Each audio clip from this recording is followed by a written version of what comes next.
저건 우병우 수석 전 수석이죠. 예. 이분만 빼고는 뭐 어쨌든 다 조사도 받고 수사도 받고 하는 것 같은데 이분은 한 번도 부르지도 않았지 않습니까? 예. 그리고 이제 나오는 이야기는 뭐 여러 가지 제보가 쏟아져 들어오고 또 그 사이에 몇 가지 이제 증거가 더 잡히고 예를 들면 뭐 문체부에 예. 그 간부들 5명 뭐 인사 강등 조치할 때, 강등이 아니고 그 자춘할 때 예. 직접 개입했던 것들이 추가적으로 나오긴 했는데 이상하게 특검이 우병우만은 손대지 않고 있다. 오늘 또 일부 보도에서는 이제 10억 정도 차명 계좌에 들어있는 게 나왔다 이렇게 되는데 뭐 부분적으로는 좀 이렇게 증거도 작고 한 것 같은데 우병우는 두고 있는데 이제 뭐 여러 가지 이야기가 나와 있죠. 이 특검 안에 특검부 2명이 역시 이제 파견 나와 있는 부장검사라서 예. 또 실제 우병우 수사를 하다 보면 법무부나 친정인 검찰을 수사해야 되는 경우도 있는데 그런 것 때문에 가능한 일이냐. 또 이런 분들이 또 우병우하고 다 가까운 또 인적 네트워크가 되어 있는 분들이라서 이렇게 소극적인 것이 아닌가 하는 그런 비판들이 많이 있는 게 사실입니다. 그러나 이 국정농단 사건의 핵심에 우병우가 있다는 게 국민들의 일반의 생각이거든요. 그것을 감찰하고 막고 해야 될 사람들이 민정수석실인데 오히려 방조하거나 오히려 직권을 남용해서 도와주거나 또 직권을 뭐라 그러죠, 직무를 유기하거나 이런 것들로 국민들이 인식하고 있는데 우병우만 빠진다면은 이번 특검이 사실상 뭐 반쪽도 아니고 반의 반쪽 수준이 되는 것이 아니냐. 예. 삼성의 이재용 부회장은 우리가 이번 특검을 통해서 반드시 해소해야 될 게 정경유착 아닙니까? 예. 자기들은 강요라고 이야기하지만 이건 정경유착을 통해서 자기들도 많은 혜택을 가져간 거기 때문에 한국 경제에서 수십 년간 내려오던 정경유착 이번에 반드시 특검이 좀 끊어달라는 것이고 또 동시에는 어떤 그런 것들이 감찰하고 제어하고 통제해야 되는 민정수석실이 오히려 그런 것들을 도와주거나 보완 내동하거나 이런 것들이 아닌가 해서 그 권력의 핵심에 대한 반드시 단죄가 있어야 된다는 게 국민의 감정입니다. 최 변호사님, 예. 그 전에 우병우 수석에 대한 혐의가 예. 직권남용, 직무유기 예. 등등이었단 말이에요. 예. 근데 이제 사실 그 오늘 한 언론이 특종 단독으로 보도한 게 처갓집 회사인 정강에 뭉칫돈이 들어왔다라고 하는 얘기는 이미 한 2주 전서부터 오다가 이제 기사가 오늘 처음 나온 건데 10억 정도의 뭉칫돈이 해외에서 들어왔다가 다시 빠져나갔다는 거거든요. 예. 아니 해외에서 들어왔다는 건데 이제 보도 내용만 따르면 본인은 해외에 투자했던 돈이 들어왔다. 근데 정무수석실 민정수석 그 당시거든요. 근데 이제 이게 세탁한 돈이 아니냐 이러고 이제 들여다본 건데 특검은 세탁한 돈이 그렇게 처갓집 기업으로 돈이 들어올까요? 그렇게 꼼꼼하고 법을 잘하는 분이 만약에 뇌물이라고 한다면 그거는 그 두 가지 측면이 있을 수 있죠. 과거에 우리 진경준 검사장 사건 때도 보시면 예.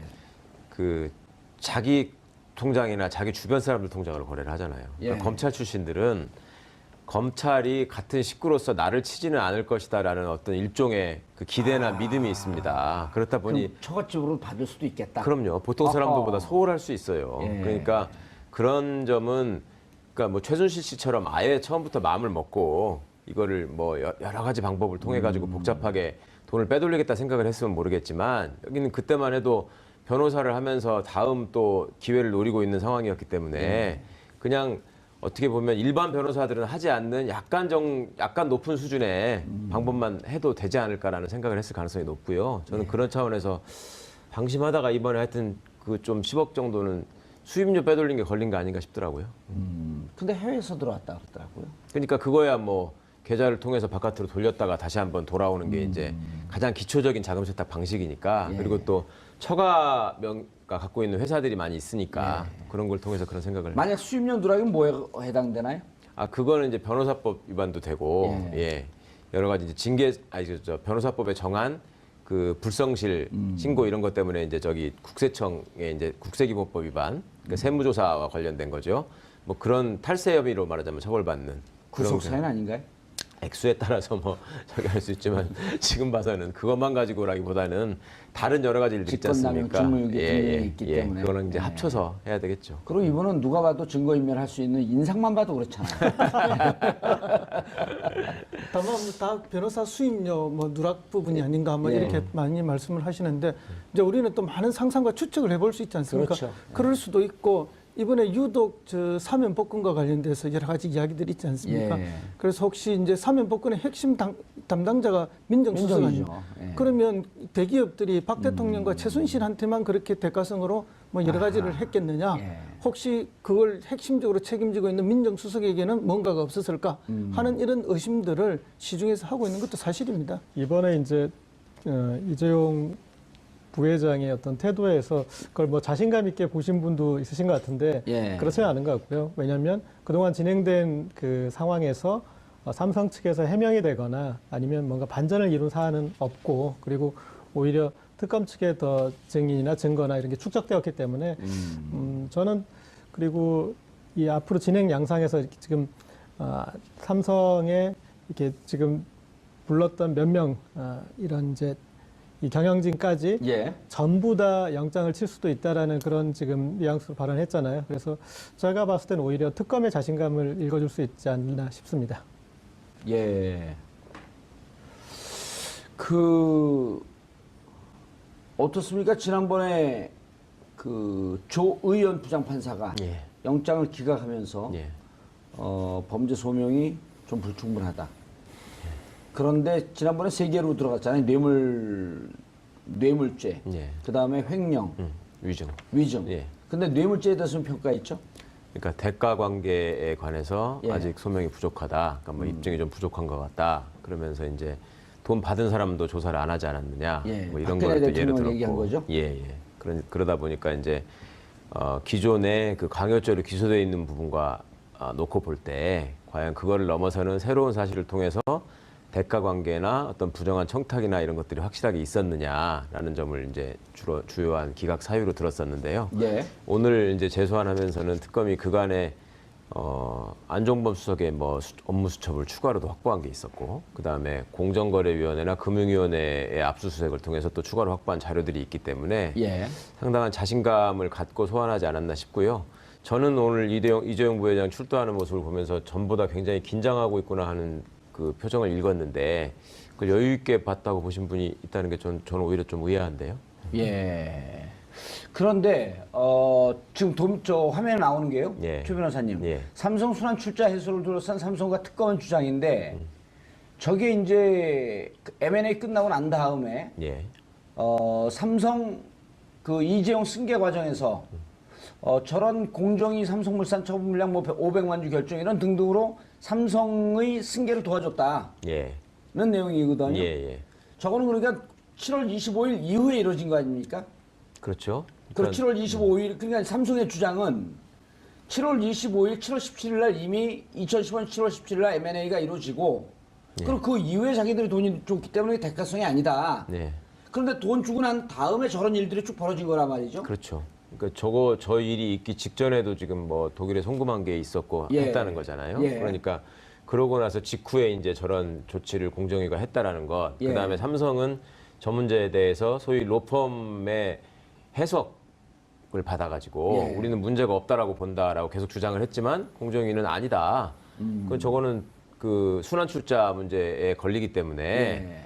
당신들이 그 SDI가 주식을 팔아야 된다. 삼성물산 주식을 팔아야 된다라고 계속 공정위는 요구를 했었고. 예. 그 삼성은 이제 아니 그 문제 없는 거 가지고 왜 그러느냐. 뭐 별도의 규제를 통해서 괜히 기업 활동을 옥죄는 거 아니냐. 이런 식의 항의를 했었기 때문에 예.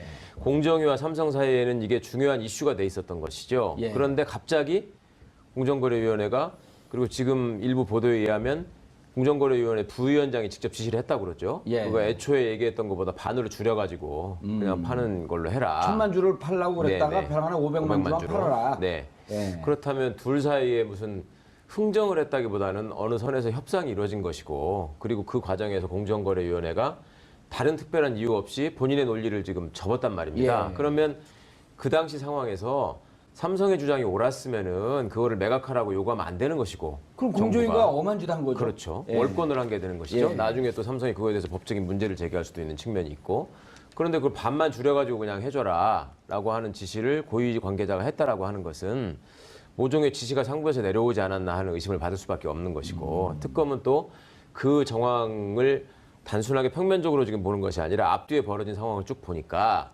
이게 유기적으로 움직인 정황이 있고 또 그 전에 돈이 간 게 있고 또 삼성이 이 문제에 대해서 굉장히 신경을 쓰고 있었기 때문에 이 문제를 어떻게든 풀려고 했었다. 뭐 이런 점들을 좀 포착하지 않았나 싶고요. 예. 그것 때문에 이 부분은 확실히 대가성이 입증된다라고 보고 있는 것 같습니다. 예.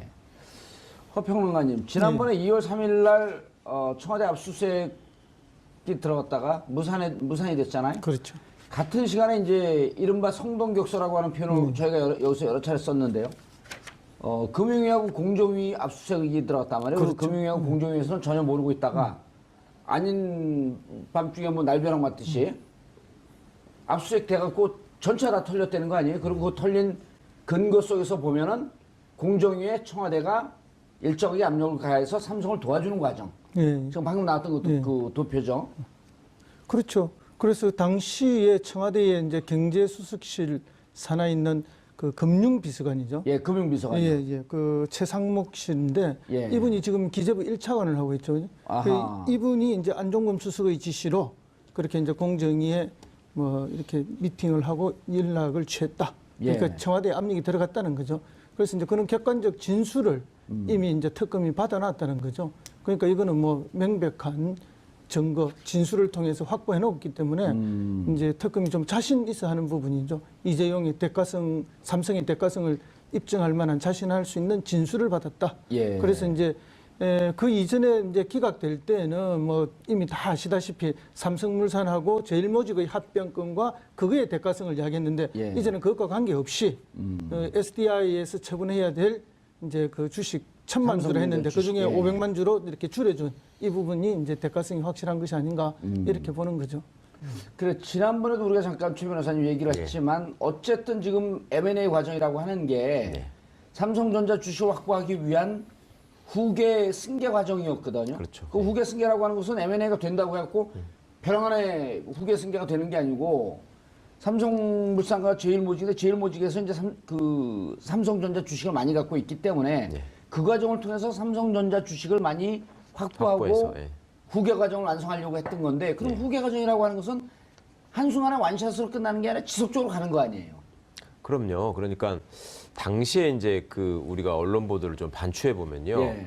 그때 당시에는 이 부분이 삼성의 후계 구도와 관련한 특혜가 있을 수 있다라는 쪽에 포커스를 맞춘 보도가 거의 없었습니다. 예. 그때는 무슨 외국계 펀드가 삼성을 집어삼키려고 한다. 예. 그러니까 뭐 이걸 지켜야 되는 거 아니냐. 예. 그 일종의 애국심에 홍보하는 뭐 이런 삼성의 전략이 있었는데요. 그렇죠. 무슨 그 엘리엇인가 그쪽 그 예. 펀드에서 들어가고. 그러니까 지금 그 박 대통령이 일부 변명한 내용이나 또 삼성의 주장을 보면은 이거는 그런 문제가 아니었고 당시에 외국계 자본으로부터 우리 국내 기업을 지키는 일이었다라는 식의 지금 해명을 하고 있단 말입니다. 그렇죠. 그런데 그거의 이면을 보다 보니까 지금 말씀하신 것처럼 그 승계 작업이라고 하는 것이 결코 한 번에 이루어질 수 있는 것이 아니고 여러 가지 복잡한 구조를 통해서 첫째는 세금을 아끼고 예. 그다음에 두 번째는 이재용 씨의 지분을 공고하게 해서 다른 사람으로부터 경영권을 침탈당하지 않도록 어떤 지배구조를 공고히 하는 작업의 일환이었는데 그 과정에서 이제 이 그 M&A라고 하는 것이 아주 중요한 수단으로 지금 활용이 됐었단 말이죠. 예. 그리고 공교롭게도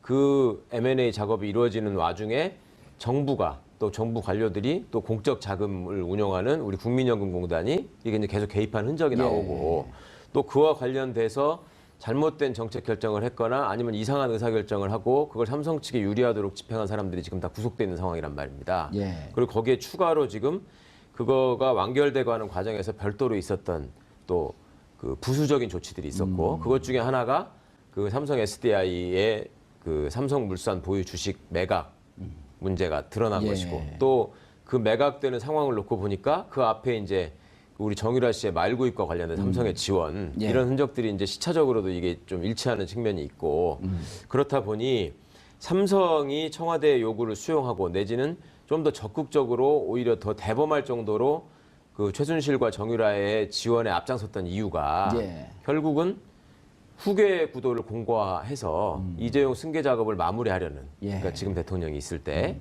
뭐 그런 의도가 많이 발현된 게 아닌가. 예. 특검은 이제 그런 부분에 대해서 상당 부분 파악을 했다고 생각하고